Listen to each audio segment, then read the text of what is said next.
Hello, you there? Yes, you. Would you go to a foreign country where you don't even know what will happen, as you don't know anything about the country, but you want to feel how life should be so it doesn't matter, and you go to that country and risk whatever life you have before and lose it? Making a new life is very hard, but you know what's hard? You will be in forever your comfort zone, as this can ruin your life, and imagine how life would be if you know what happens every time you try something out of the box. Now that you get what we mean, of course I meant to say what I mean. Watch the video and enjoy this cinematic gems and indulge in a guilty pleasure of wasting our time on thing that truly doesn't matter. Lost Young Ladies and Adore Hotels plays just like the result of a collision between Lost in Translation, Looking for Mr. Goodbar, and the whole 50 Shades of Grey adventure.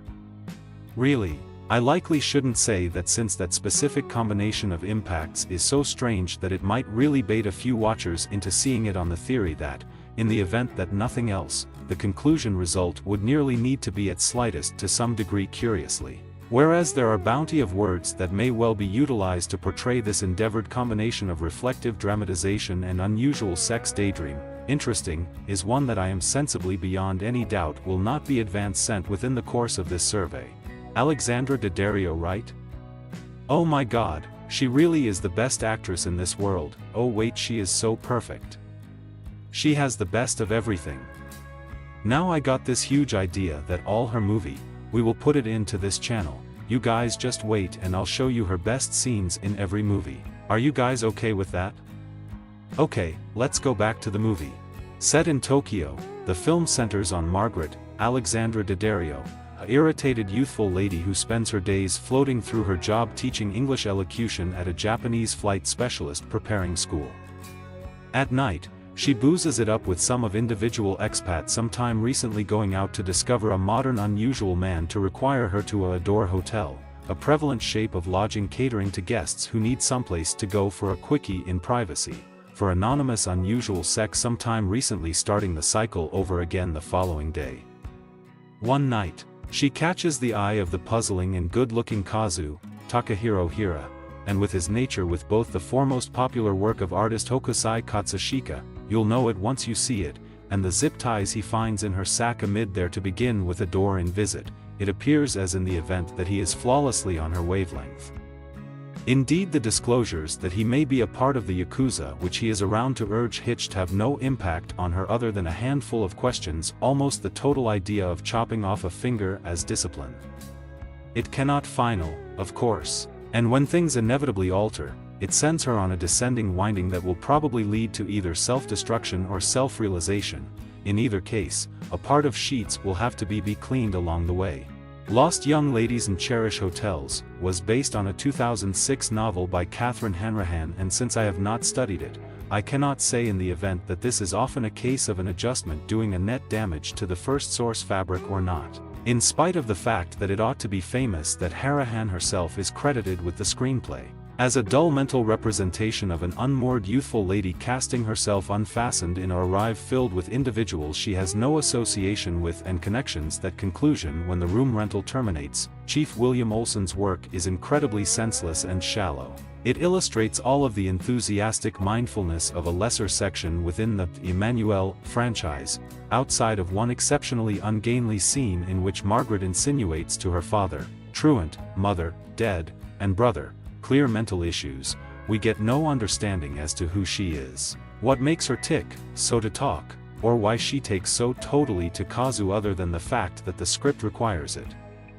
The Emmanuelle comparisons don't extend to the suggestive substance, which needs to be seen as tense and provocative but demonstrates to be as hot and stirring as a limpudon and as outre as a visit to Spencer's Blessings. At that point there, the film's desperate endeavor to undertake to by one means or another add a cheerful finishing to all of the bleak nonsense that has gone before it, and which as it were fits in the sense that it is fair as improbable as everything else on show.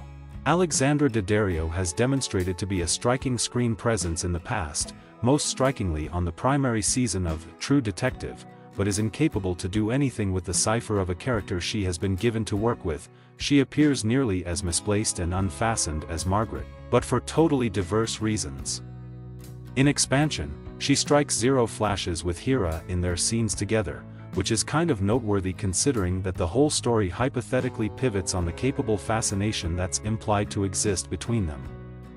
That said, the greatest casting botch comes with the nearness of Carice Van Houten, the mesmerizing center of Paul Verhoeven's Black Book, and Melisandre from Game of Thrones, within the nothing role of one of Margaret's drinking buddies. As a fan, I was happy to see her to begin with, but rapidly got to be demoralized when it got to be agonizingly self-evident that she was not intending to be given anything of interest to do. Her nearness is so totally unnecessary to the proceedings that you just have to ponder why she bothered to sign on, other than the draw of a free trip to Tokyo. She winds up clearing out sometime recently. The procedures come to their mercifully yet ludicrous conclusion, and when she does, most viewers will want to safeguard with her as well. Anyone wants to hit us up with the Game of Thrones?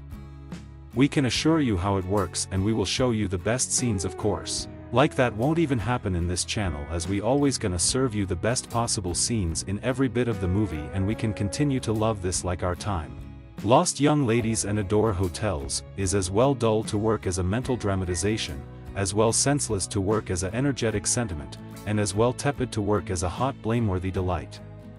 Like its Courageous Woman, it sends viewers on an arrangement of progressively good-for-nothing and unfulfilling experiences, but the closest thing to a sense of catharsis that they get comes as it were with the entry of the conclusion credits. To allow credit where it is due, I will concede that it does have a grabber of a title. Perhaps somebody will one day take it and apply it to a motion picture that merits it. We hope you enjoy the bit of this, as YouTube can give us the best possible of everything. Well, that is a must, and we must make this viral, okay? Kindly share it to your friends and family. Let them watch this movie from 2020 and tell them how pandemic works in the industry, and love your family every time, never back down.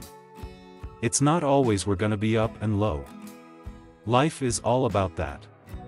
We hope you liked that video. Don't forget to like and subscribe for more. See you in the next.